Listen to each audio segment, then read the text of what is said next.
Good morning students. આપણે ધોરણ 5ની અંદર પ્રકરણ 1નું પુનરાવર્તન કરી રહ્યા છે. તો અગાઉ આપણે તેના વિકલ્પોની માહિતી મેળવી, એના ટૂંકમાં પ્રશ્નના જવાબ પણ જોયા. તો આજે આપણે પુનરાવર્તનમાં તેના 2-3 વાક્યના પ્રશ્નના જવાબ અને સવિસ્તર પ્રશ્નના જવાબનું પુનરાવર્તન કરીશું. તો આ પુનરાવર્તન તમારે સાંભળવાનું છે અને આ માહિતીને તમારે તૈયાર કરવાની છે. તો ચાલો આપણે જોઈએ પહેલો પ્રશ્ન. પ્રાણીઓ પોતાની ઇન્દ્રિયોથી શું શું કરી શકે છે? તો પ્રાણીઓ છે એ પોતાની ઇન્દ્રિયો દ્વારા જોઈ શકે છે, સાંભળી શકે છે, સ્વાદ, સુગંધ અને લાગણી અનુભવી શકે છે. ઘણા પ્રાણીઓ તેમના ખોરાકને ખૂબ જ દૂરથી જોઈ શકે છે. ઘણા પ્રાણીઓ નાનામાં નાનો અવાજ પણ સાંભળી શકે છે અને ઘણા પ્રાણીઓ તેમના મિત્રને ગંધથી શોધી શકે છે. આપણે માહિતી મેળવી કે જેમ આપણે આપણી ઇન્દ્રિયોનો ઉપયોગ કરીએ છીએ એમ પ્રાણીઓ પણ પોતાની ઇન્દ્રિયોનો અલગ અલગ ઉપયોગ કરે છે. બરાબર. કેટલાક પ્રાણીઓ એવા હોય છે કે જે નાનામાં નાનો અવાજ સાંભળી શકે છે, કેટલાક પોતાના ખોરાકને દૂરથી જોઈ શકે છે, ઘણા પ્રાણીઓ તેમના મિત્રને ગંધથી શોધી શકે છે. બરાબર. આમ તેઓ સાંભળી શકે છે, સ્વાદ, સુગંધ અને લાગણી અનુભવી શકે છે. બીજું, જેમના કાન જોઈ શકતા નથી તેવા 10 પ્રાણીઓના નામ આપો. તમારે બાળકો આમાં યાદ રાખવાનું કે જે પ્રાણીઓના શરીર પર વાળ ન હોય તે ઈંડા મૂકે છે. બરાબર. અને ઈંડા કોણ મૂકે? તો એવા પ્રાણીઓને કાન હોતા નથી. તો જોઈએ આપણે એવા કયા છે. ચકલી, કબૂતર, બતક, દેડકો, કાગડો, મોર, મરઘી, ગરોળી, મગર અને સાપ. બરાબર. આવા પ્રાણીઓને કાન હોતા નથી. ત્રીજું, પક્ષીઓ ભય વિશે જુદી જુદા ચેતવણી સંકેત કેવી રીતે આપે છે? તો કેટલાક પક્ષીઓ ભય માટે અલગ અલગ પ્રકારના અવાજો કરે છે. ઉદાહરણ તરીકે, દુશ્મન આકાશમાંથી આવે તો જુદા પ્રકારનો ચેતવણી સંકેત, અથવા દુશ્મન જમીન પર હોય તો અલગ અલગ પ્રકારનો ચેતવણી સંકેત આપે છે. બૂમો પાડવા લાગે. તમે જોયું હશે આમ કે ચકલીએ માળો કર્યો હોય ને એમાં એના બચ્ચા હોય અને જો નીચે બિલાડી ફરતી હોય ને તો ચકલી દૂરથી ચી ચી ચી ચી ચી કરી રહે, એટલે આપણને લાગે કે ત્યાં એને ભય છે, એટલે કે સંકેત આપે છે. ચોથું, રાષ્ટ્રીય ઉદ્યાન એટલે શું? સમજાવો. અને ગુજરાતના 2 રાષ્ટ્રીય ઉદ્યાનોના નામ લખો. તો કુદરતી વનસ્પતિ, વન્યજીવો, કુદરતી સૌંદર્યના સ્થળો તેમજ મહત્ત્વના રાષ્ટ્રીય સ્થળોની જાળવણી માટેની સુરક્ષિત જે વિસ્તાર કર્યો હોય તેને રાષ્ટ્રીય ઉદ્યાન કહેવાય છે. તેની રચના રાજ્ય સરકાર અને કેન્દ્ર સરકારના સહયોગથી થાય છે.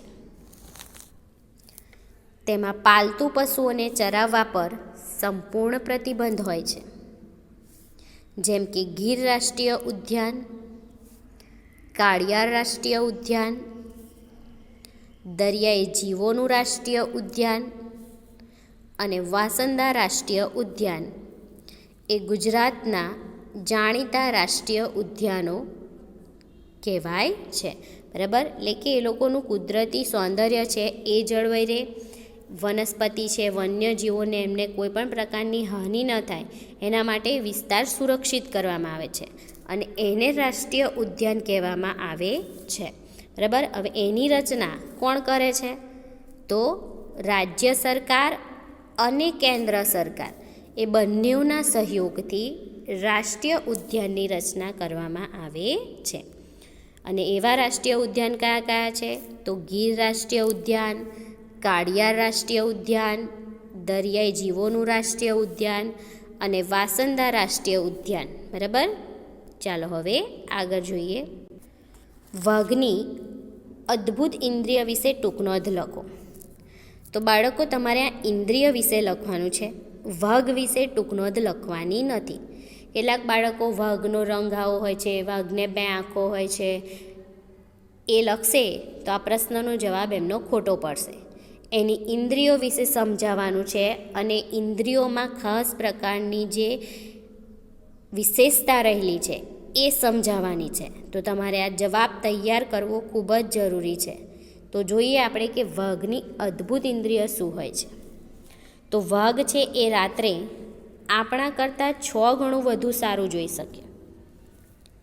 તેની જે મૂછો હોય છે એ ખૂબ જ સંવેદનશીલ હોય છે, એટલે એ હવામાં હલનચલન અને ધ્રુજારી અનુભવી શકે છે. તે વાઘને અંધારામાં આગળ વધવામાં અને ખોરાક શોધવામાં મદદ કરે છે. વાઘની સાંભળવાની ઇન્દ્રિય એટલી તીવ્ર છે કે પાંદડાનો ખડખડાટનો અવાજ અને ઘાસ વચ્ચે પ્રાણીના હલનચલનનો અવાજ અલગ પાડી શકે છે.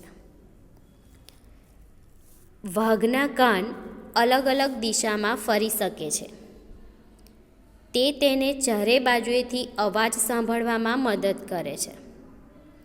વાઘ છે એ અલગ અલગ કાર્યો માટે અલગ અલગ અવાજ કરી શકે છે. તે ગર્જના કરે છે તેમજ ઘુરકીઓ પણ કરે છે.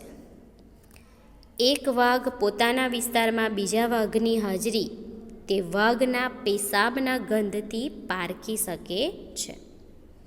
તો આ પ્રશ્ન સવિસ્તર પ્રશ્નમાં પૂછાઈ શકે છે, એટલે તમારે એને ખાસ તૈયાર કરવાનો છે. હવે આગળ વર્ગીકરણ છે કે જેના કાન બહાર દેખાતા હોય અને જેના કાન બહાર ન દેખાતા. તો એમાં છે બિલાડી, મોર, માછલી, હરણ, મગર, સસલું, હાથી, ગાય, કબૂતર અને ગરુડી. તો એમાંથી કોના કાન બહાર દેખાય છે? તો બિલાડી, હરણ, સસલું, હાથી અને ગાય.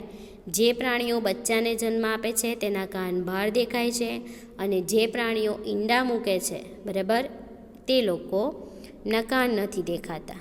તો નથી દેખાતા એવા કયા છે?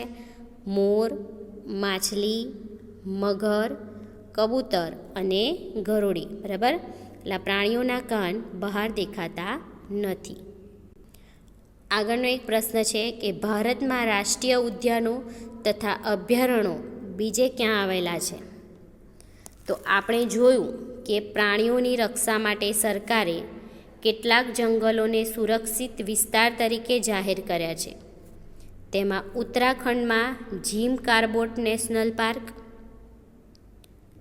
રાજસ્થાનમાં ભરતપુર જિલ્લામાં ઘાના, ગુજરાતમાં ગીર રાષ્ટ્રીય ઉદ્યાન, કાળિયાર રાષ્ટ્રીય ઉદ્યાન, દરિયાઈ રાષ્ટ્રીય ઉદ્યાન, વાસંદા રાષ્ટ્રીય ઉદ્યાન. આ ઉપરાંત ભારતમાં નીચેના રાજ્યોમાં રાષ્ટ્રીય ઉદ્યાનો અને અભયારણ્યો આવેલા છે, જેમાં ગુજરાતમાં બાલારામ અભયારણ્ય, નળ સરોવર પક્ષી અભયારણ્ય, રાજસ્થાનમાં થરનું રણ, અસમમાં કાંજીરંગા, કર્ણાટકમાં બંડીપુર, જમ્મુ કાશ્મીરમાં ડાંચી ગામ અને મધ્યપ્રદેશમાં કાન્હા રાષ્ટ્રીય ઉદ્યાન આવેલા છે. તો આ પ્રશ્ન પણ તમને સવિસ્તર પ્રશ્નમાં અથવા તો મુદ્દાસર પ્રશ્નમાં પૂછાઈ શકે છે. એટલે બાળકો, તમારે આ પ્રકરણના જેટલા પણ સવિસ્તર પ્રશ્નોના જવાબ છે એની તૈયારી કરવાની છે. તો આ સાથે આપણે આ પાઠનું પુનરાવર્તન અહીંયા પૂરું કરીએ છીએ. હવે નેક્સ્ટ આપણે પ્રકરણ 2નું પુનરાવર્તન જોઈશું. ત્યાં સુધી તમારે આખો પાઠ વાંચવાનો છે અને આ જેટલી માહિતી આપણે મેળવી એનું તૈયારી કરવાની છે. Thank you.